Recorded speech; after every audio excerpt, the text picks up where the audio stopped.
Everybody needs a little art in their lives, and if you want to become an artist yourself, we got the place for you, the Mess Studio. And here to talk about that is Sandi Dobbs. I'm so glad you came in today. Thanks, Donna. So tell me about the Mess Studio. The Mess Studio is a diverse and inclusive community that invites anyone with an interest in art to come, connect, and create. We're open 3 days a week from 10 to 2 p.m. We serve a nutritious lunch, and we're basically just a community supporting one another in creative endeavors. So at the Mess Studio, we believe everyone was created to be creative, and sometimes that gets knocked out of you by the things of life, or perhaps even when you were a child and someone looked at your drawing and said, "Really, is that a tree?" But we don't mark anything, but we just encourage people to come in and get back in touch with that creative side, because making art is healthy for everyone. So do you have first-time artists? Do you have some that tried it a long time ago and now say, well, an opportunity to try this again? Or we have a wide range of artists that come in. We have professional artists that drop in. We have people that maybe haven't done it since they were a child and just want to get back into it. We perhaps might even have somebody that spent the night on the lawn of St. Andrew's Church come in and just decide to sit down and either color or draw or just have a cup of hot coffee and some conversation with the person that's sitting next to you. So I think we have new immigrants that come in. We have children that come in with their parents, of course. We have art for everyone there. So. Yeah, it would be fun. A grandparent-grandchild would be kind of a fun thing to do. It would be, yeah. It? And funny you mentioned that, because last week we had a grandparent come in with her 4 grandchildren during March break, and they had a wonderful time. Yeah, I imagine they would. Yeah. It's creative, and they can talk without actually, this kind of a conversation. Yeah.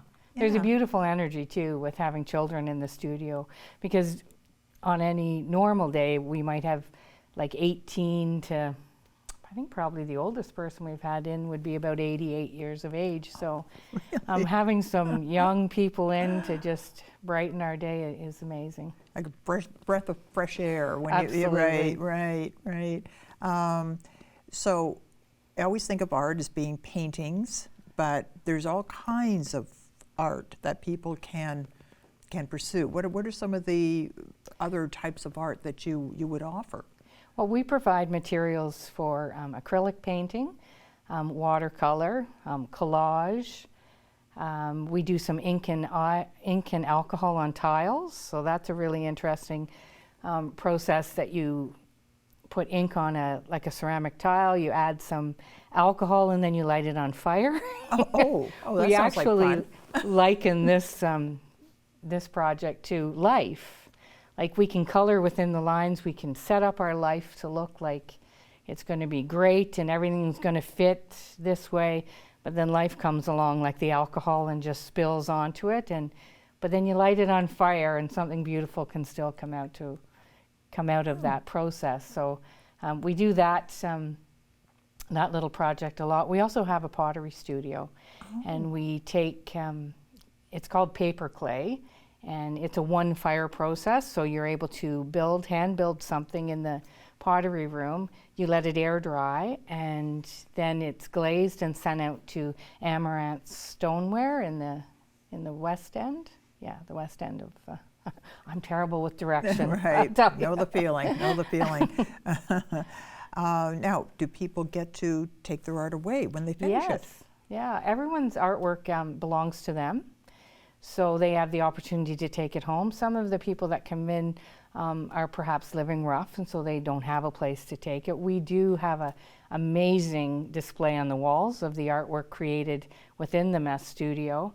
Once a year we have an annual art show and sale, so the artists have the opportunity to have a section of the wall where it's all their work. They price it, and 90% of what they've priced it at goes back to the artist, and we ask that they would give back 10% into the studio. So that's a nice deal. It is. Yeah. Now, I cannot draw beyond a stick man. And even my stick man, you'd wonder what it was. I mean, it's really, I have absolutely no artistic ability. Is it possible that someone has no artistic ability? I'm not sure that anyone absolutely has none. I think we all have very different artistic ability. And sometimes we judge ourselves by thinking, well, if I can't draw to this level, I'm not an artist. But being an artist is more about creating and enjoying it. And it's not even whether somebody buys your work or even likes it. It's about the process that you go through in creating it. We do provide one-on-one kind of opportunities for people to learn from the other artists. As I said, we have a very diverse community, so you could walk around the room and find someone's style and take a little lesson from them. But generally, we just encourage people to do their own thing. And you supply all the materials. We do. We supply all the material, the canvas. We've been very blessed to have people like Art Noise donate paint to us. We got a huge donation of canvases at Christmas time from Desjardins. So the community has been very, very good to us so that we can continue to offer that. The one thing about art is that the cost of it can sometimes be a barrier to people being able to create. So being able to offer the art supplies and the space, St. Andrews provides our space at no cost to us. That's decent. And it's beautiful, really. Really? The community has come together in Kingston to support this. So you get a lot of donations of materials, but there's still a cost putting on a lunch alone. It's going to cost you money. Yeah. We're supported by a number of different churches in Kingston. We're supported by other organizations. We're supported through the Community Foundation, the Cataraqui Kingston Rotary Club, individuals. So all of that comes together, and while there have been some months where we've thought, how are we going to make it? It's always come through, and we have just been really, really encouraged by Kingston, by their generosity. I think anybody that comes into the studio on their own and sees what's going on, you would walk in and you'd think, what has brought this very diverse group of people together? And it's just an amazing family-like atmosphere. People are talking, and they're talking about the things of life. And art is therapeutic. Whether we're not art therapists, I'm not trying to say that, but just being able to be with other people, to belong somewhere and to be valued and have some dignity is huge for people's self-esteem, for all of us. To be involved in community and walking alongside one another. I could imagine that. So you're doing your art and you're right next to someone who's a recent immigrant, and maybe you've never encountered someone from that country before, and you start chatting and you find out so many things from each other. I could see that. There's so much to learn, yes. I'm intrigued by the name. Okay. All right, the mess studio. Especially coming from Kingston, we're often confused with the military mess, but the mess studio came out of another artist and I started the mess 14 years ago, and we had visited a program in London, Ontario called the Mess Studio, where people came for dinner and then did art after dinner, and we asked that program if we could use the name, because the mess for us is life can be messy and art can be messy, but if you just persevere and you keep working through it, a beautiful masterpiece comes out of it. So we were given permission to use the name, and we've since become a registered charity about 7 years ago. And life is messy. Life is messy. But keep on keeping on. Exactly. You give up, exactly.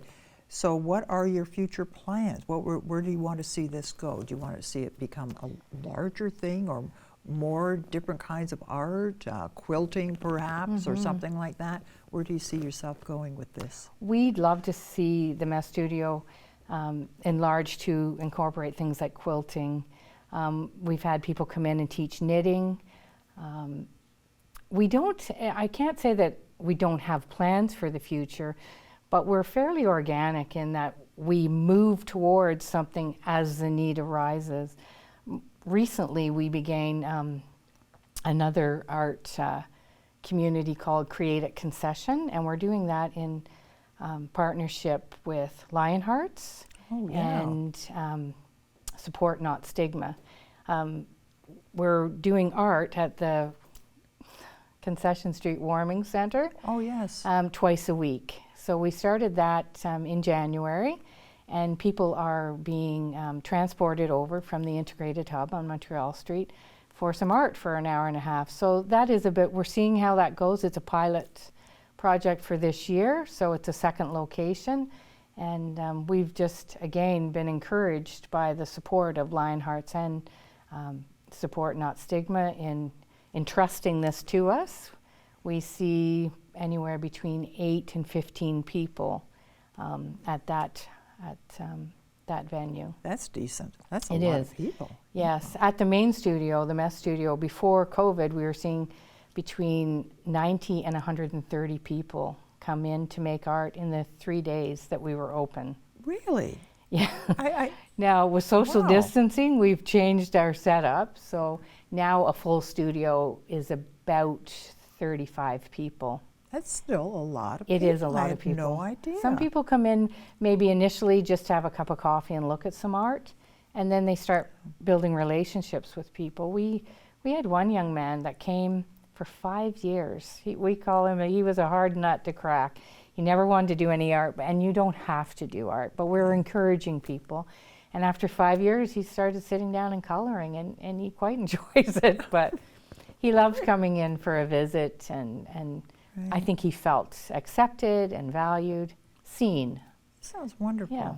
So if people would like to know more about, to donate or to drop in, tell me again, it's 3 days a week. It's 3 days a week at St. Andrew's Presbyterian Church at 1:30 Clergy. We open at 10, so you can drop in anytime between 10 and 2. The best time to drop in is in the morning. It's a real hive of activity. So you can drop in. I would say that's the best, because I don't really think you really get the full extent of the community without dropping in. But if you can't do that, you can look us up on Facebook.